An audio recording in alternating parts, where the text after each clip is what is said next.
How to find your account and routing number on Wells Fargo. Hey everybody, welcome back. If you guys are wondering how, here is how you do it.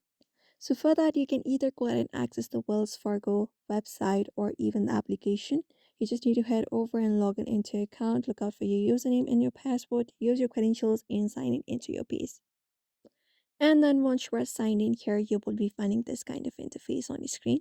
You just need to head over to your account option from your screen, tap on it, and within your account, there you will be finding different options within your balance. So we have overview, manage account, and at the very last we have routing and details, which is the one we are looking for.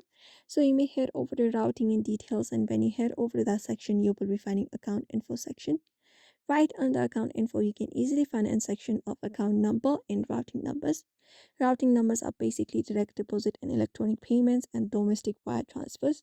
There are two of them. You can look out for both of them and look out for view option. And for account number, right beside account number, we have view option. You may tap on it and view your account number. Same goes for your routing numbers as well. So that's it. You may follow up this method if you would like to view your account number and routing number on Wells Fargo. So I hope this video was helpful. Give it a thumbs up and subscribe for more tips and tutorials.